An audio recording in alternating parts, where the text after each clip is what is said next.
my 27th year in ordination as serving the church. I was born in Manhattan, New York. My father came from Russia, and he had to go to Ellis Island.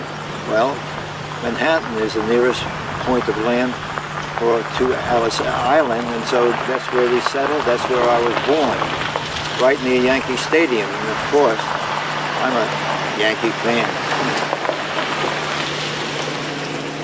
And from that, I grew up mostly in Brooklyn, New York. When I was about 2 years old, my father moved to Brooklyn, in Williamsburg section of Brooklyn, and he opened up a grocery store in Brooklyn. I was raised there, and I went to a boys' high school. We had 5,000 students there, 5,000 boys. We had 4 annexes. That the reason why for the 5,000 spread out through different sections of Brooklyn. And my father was the one that was instrumental in getting me to go to college to be a civil engineer. For some reason, he thought that would be a good profession. And that's what I followed, and I was undecided whether I would go to RPI, Rensselaer Polytechnic Institute, or MIT. Well, MIT tuition at that time was $900, and RPI was half of that. So my father said, "You go to RPI," which I'm very fortunate for. That it's the oldest engineering school in the United States, and we had a class of 500 or 200 graduated at that time. I graduated. I was offered a job with the U.S. Coast and Geodetic Survey in 1941, and we were married in the Orthodox Church. My wife was Catholic. But after my first son was born, I decided that it's not good to have 2 different faiths. So, and it was a difficulty trying to find a Russian Orthodox church in this region. So I converted to Catholicism. After that, I was transferred to the Army Map Service Corps of Engineers, where I stayed there till I retired. We did many wonderful things there. For example, we made maps around the whole world, and one of the maps was the landing of Eisenhower in Normandy. It was very critical. The tides changed so much that timing was very critical. Otherwise, there would be a terrible massacre of soldiers. They got there at low tide with all the mud and everything else. And also, we made maps of the Philippine Islands for MacArthur at Leyte. For his landing for recapturing the Philippine Islands. And one of the great accomplishments we made was to make the maps for the landing of Armstrong on the moon, to pick out certain landing sites for him. Because there was a problem. They didn't know whether these landing sites would be hard or soft, whatever it was, because of the earth. And some scientists said it could be, the dirt could be 10 feet deep, and that would be the end. But fortunately, it was only about a foot deep, and so well, the rest was history. 4 forward, drift into the right a little. Good.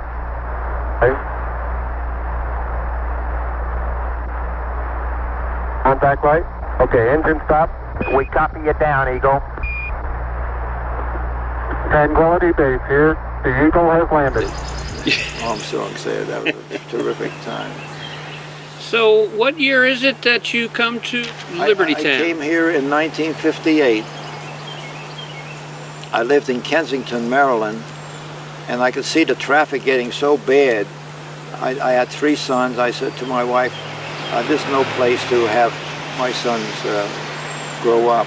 So we started looking around this area, and I told them I wanted like a 2 or 3 acre place. And the real estate agent said, well, I don't have that, but I have a couple of farms that what you could do is take your 2 or 3 acres with the house, sell the rest, you probably get the house and the 2 or 3 acres free. I said, man, that's a great idea, and that's what I did. And here we are. The main reason why I picked this area was to be in the country, but mostly important to get near a Catholic school. When I heard we had a parochial school here at St. Peter's Elementary and a high school, St. John's in Frederick, that was it. So here I am. After 47 years I've been here. And you're still in that house now today, Mike? Yeah, I'm still there. That's I still have the farm because the farmer, the day after I moved in, he came over and wanted to rent the place, the farm, the land. And I said, man, that's great. So I never did sell it. That's great. So thinking back a couple of years ago, and it was a June day, and you hear about some tragedy that's taken place in Libertytown. Could you tell us about that day and your thoughts about the fire, the day of the fire? Oh, yeah. How you found out? Yes. I was in Western Maryland. I had a country place in Western Maryland. I came home that evening on June the 3rd. And I had two of my grandsons with me, and I had to go to the other side of Libertytown on the east side.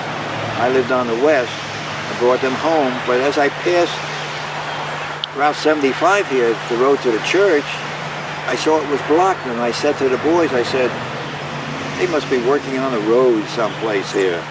So I just kept going. When I came back again, I sort of stopped to look around, and lo and behold there, I saw all the fire engines and all. I rushed out of my car, and the rest is history there.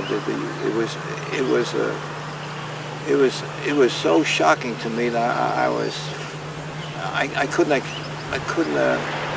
couldn't imagine this being real even. It was so horrible to me to see this beautiful church being destroyed. Yeah. Well, it was smoldering at that time. The tower has already collapsed. And, we just were gaping from across the road there, watching the firefighters pour water into the church.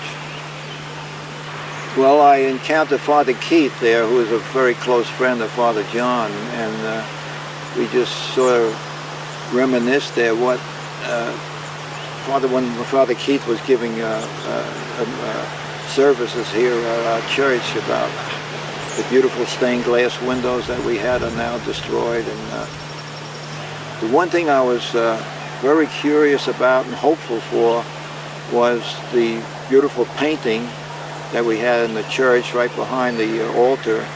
Thank God it was not damaged severely. There was some smoke problems with it. But more closely related to was that on the left side of the altar was the Holy Family, what they call that, a replica. It's a bas relief of the Holy Family, which I donated when Father Yaya was here, and I was hoping that thing would be preserved. But lo and behold, when I read the paper the following morning, they had a picture of it there. So I said, thank God, they saved that too. Planning to build another church, as you probably know. Because I think the total attendance could be about 300 people, 325 people could be in this church, and we have 1,800 families. And so for the last couple of years, we've been planning to look for another location and to build another church. And that's when we started to negotiate with Mr. Hood, the farmer across the road, for his land. And what will we do with this church? We make it a chapel, maybe for weddings or things of that nature. We were undecided what we did. Or we would probably tear it down and just put some kind of a statue there as a replica of what this church was, like we have this of St. Peter's, the first church that was here in 1821. The thing that was unique about the church was the stained glass windows. Initially, the church was built in 1870, had just plain glass windows. And I think it was about 1900 when they church, I guess the parishioners got enough money so that they could buy, they could afford to buy stained glass windows, so they got those from Germany. They were experts in making stained glass windows. And they, I think, was the unique part of the church. They had stations of the cross that complemented it between each of the stained glass windows. They had a station of the cross. And the beautiful altar with the columns. Everybody thought they were marble, but they weren't really marble. They were wooden columns that were painted to represent marble. But they looked marble, and I never told anybody whether it was marble or not. And sacredness, it was it's just a place where when you came into the church, you sort of, particularly new people, they were awed by the sacredness of the church. Very few people came in there would just not say anything, but they were just awed by the beauty of our church. And that's why people came here, I think, was this feeling of the presence of our Lord. And we've had beautiful priests. Every one that I've been here has been unbelievable. I think the Lord brought him here. Well, when I heard that Mr. Hood raised the price, I got so distraught that I came home to my son there, one of my sons, and I says, "What in the world are we going to do there? This is crazy, this price. There's no other place nearby to build a church," and we were hoping that it would be one complex here that would be all nearby, so we wouldn't have to go to another church for one part of our services and another, then come back here to do other services.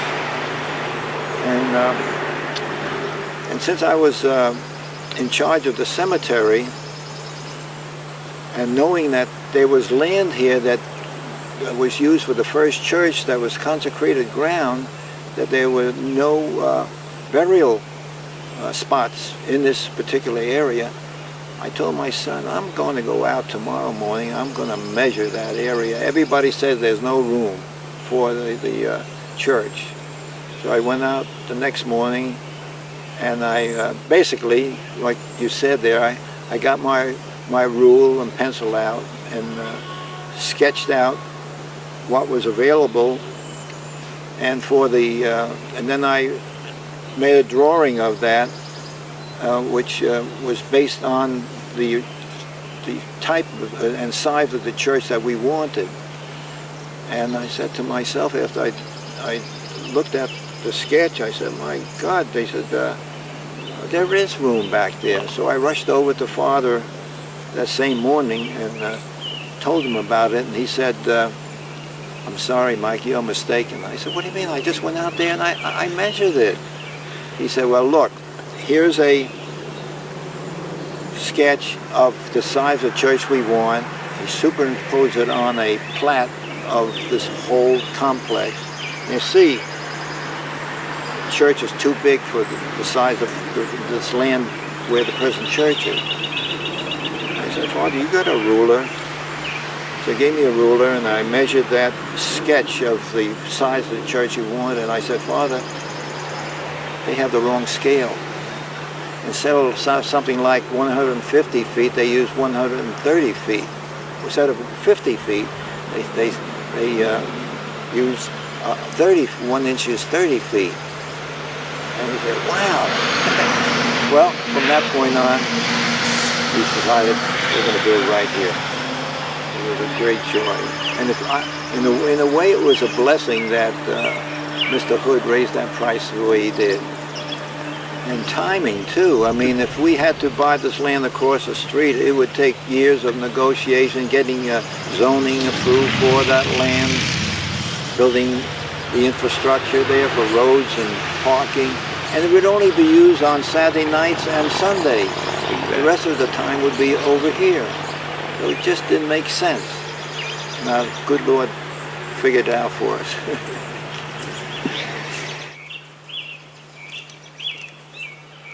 wonderful experience to see this